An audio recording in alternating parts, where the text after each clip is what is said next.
Hello, my name is Alistair, and quite recently I uploaded a video about LINQ and method syntax.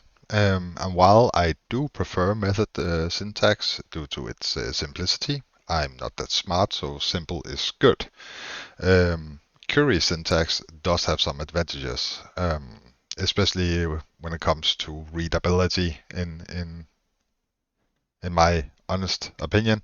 Especially if you're an old fart like me who actually remember the days where we would write SQL and use SQL data reader and stuff like that to pass through data. But now it's all ORM, and you young kids don't know what we went through.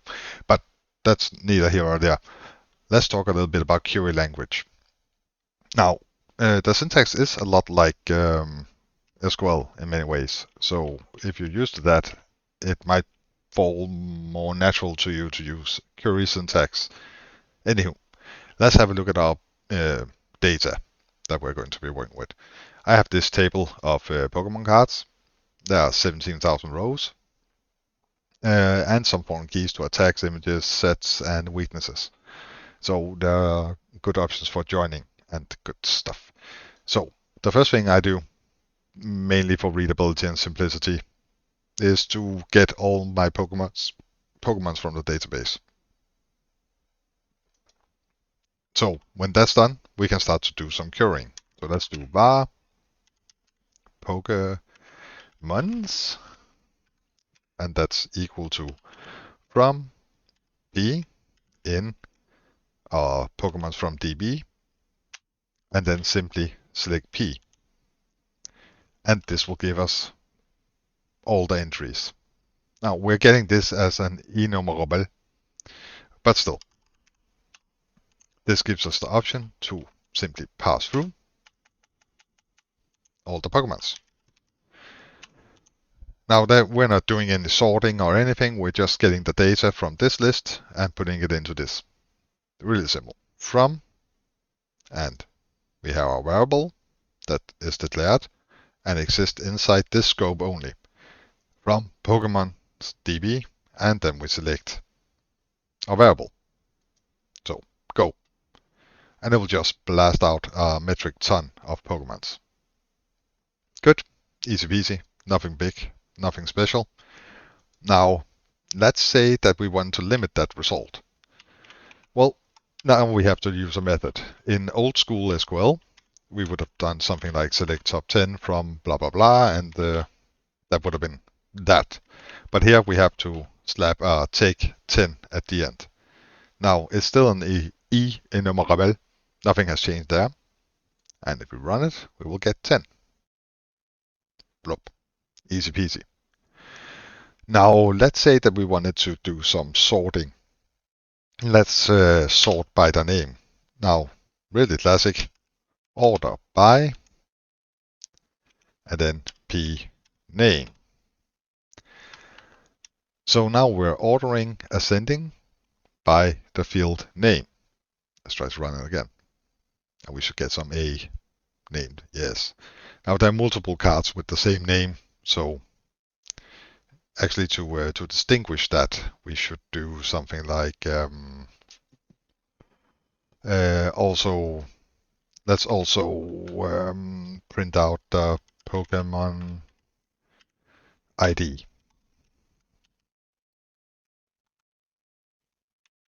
Cool. So now we'll get it with the ID as well. Yes. So let's say that we want to order by name, but we want to do it descending. Well, it's pretty straightforward. We just simply slap a descending keyword at the end. Let's run it again. And whoop, now it's set. Well, it's question mark, something weird, probably some kind of special character. But anywho, now we have a descending. Let's get a little bit more data to work with. Now, if we want to sort by something other than, so if we want to sort by name and ID, we should do we can do this comma separated. So it will be ordered by name and then by ID. Let's try to run that and see what IDs we get. So first we get it by name, then it sorts by ID. Again, it's pretty straightforward. There really isn't much magic to it. But we might want to filter our data as well. And that's also really simple. We have another keyword called where, and we can say where p name, and then there's the option to see equal and cherries art. But since it's a string, we can also do our evaluations with where it contains pika, and we're still selecting top 20, ordering by the name. So let's try and run that.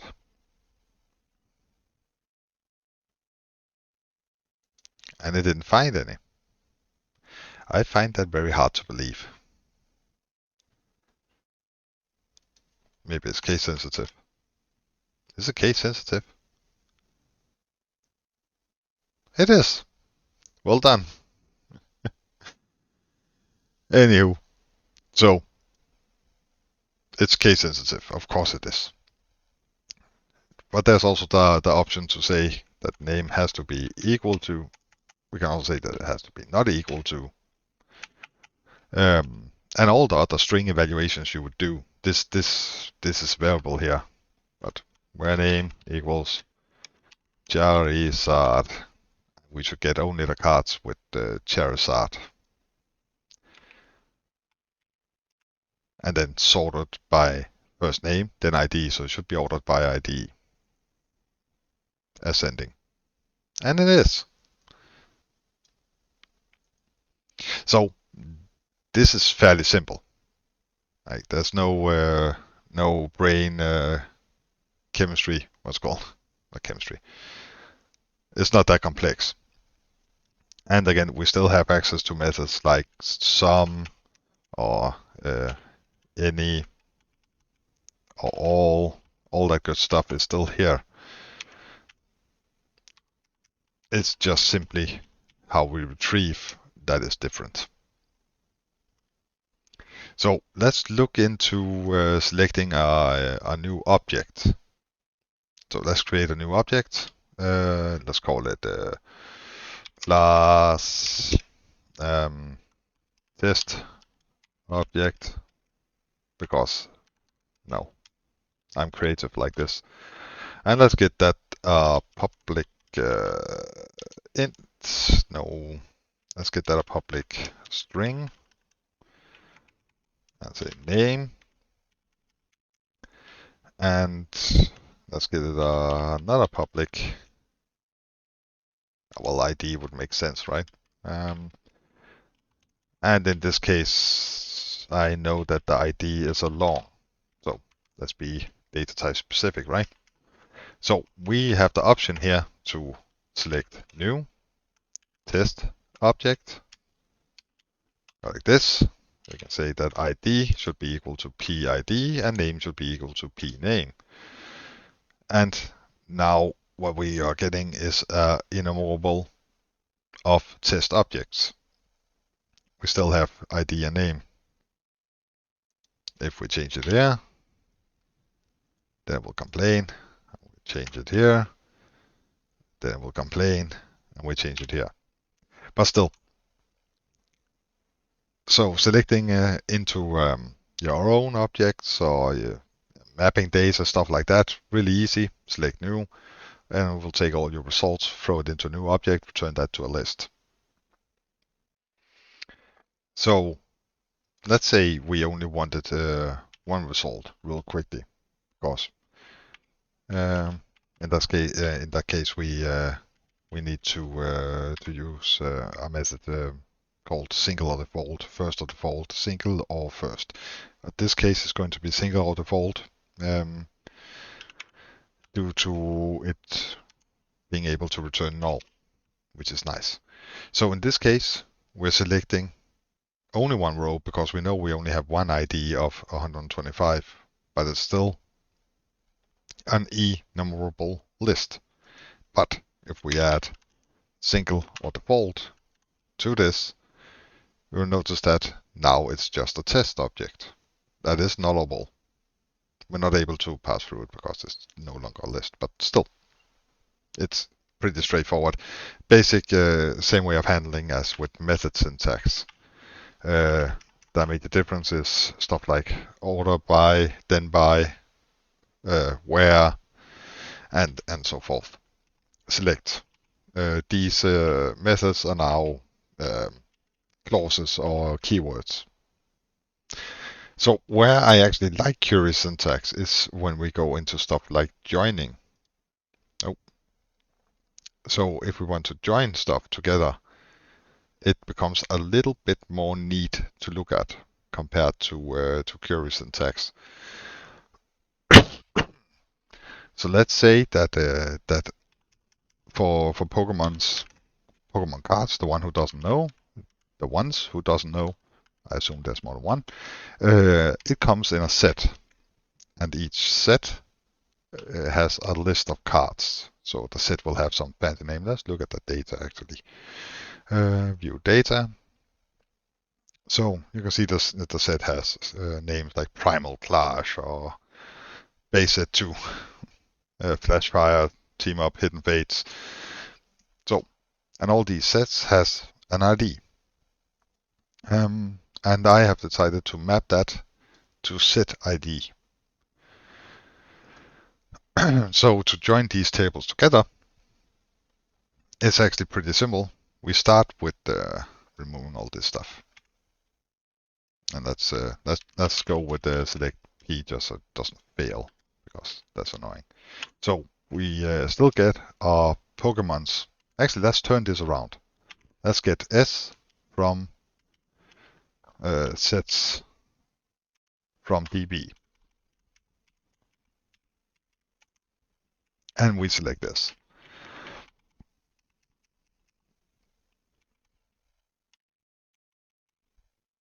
It bugs me.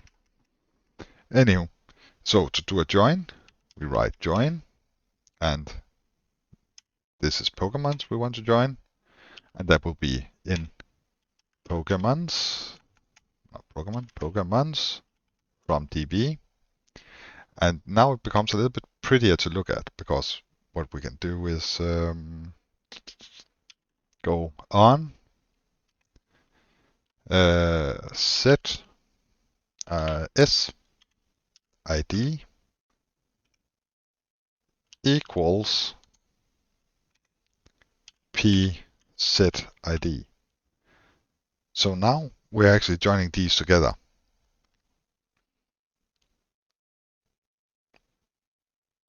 We are selecting only the sets, but let's do something about that. Let's go with the public string, public string set name. Let's get set.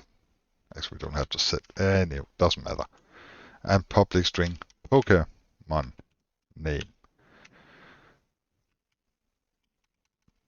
And when we then select this object, we can go new test object and just object declaration.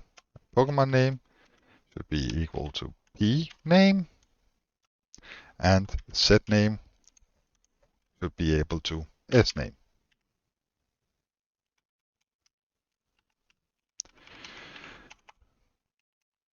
I still call Pokemons, that's a bad name. But anyway, we can get the set name and the Pokemon name from our object, because now it's an enumerable of a new test object. Let's try to run that.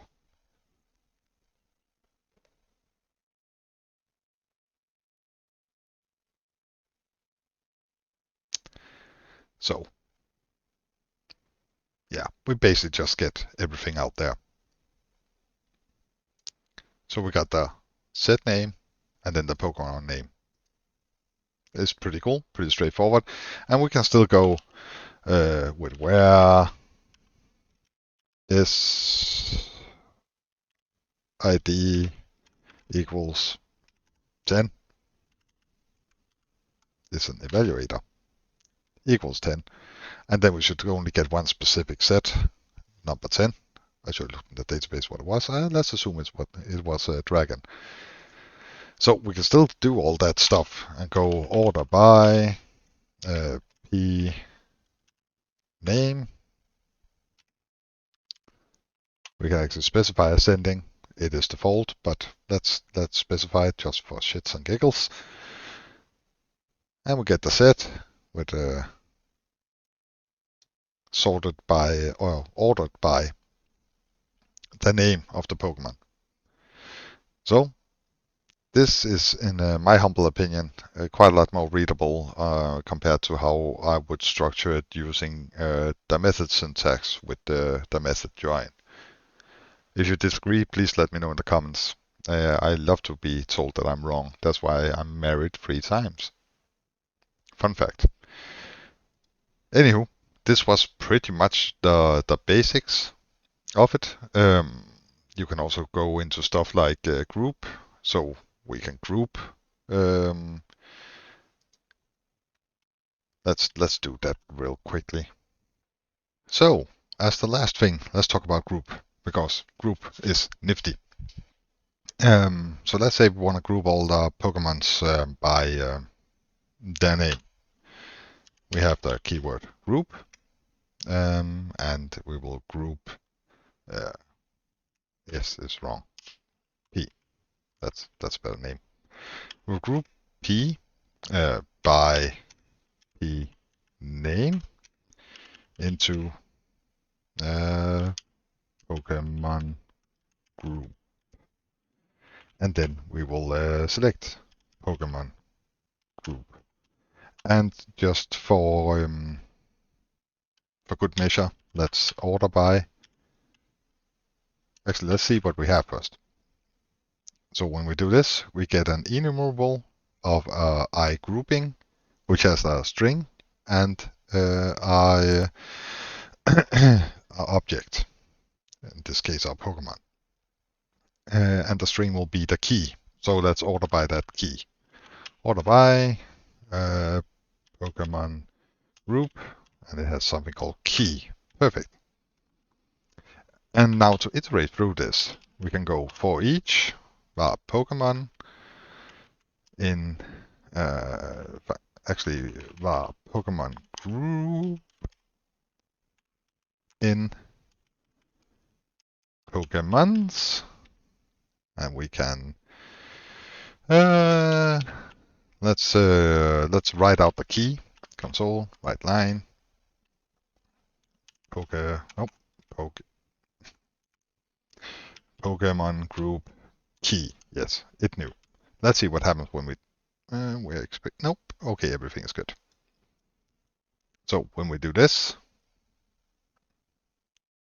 we'll get all our keys, which is the names that we decided to group by. Now let's say that we wanted all the Pokemons in that group printed out as well. Well, pretty easy. We'll go for each Pokemon in Pokemon group, and let's write out that Pokemon's name. Let's just to make it a little bit more visible what we're actually doing here. Let's do this so it will be a little bit more easy to see in the console what's actually happening. Good. And let's run this.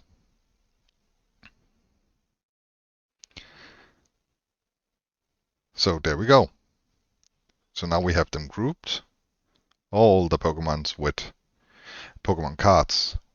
So all the Zubat cards are now grouped under the name Zubat, Zubat being the key.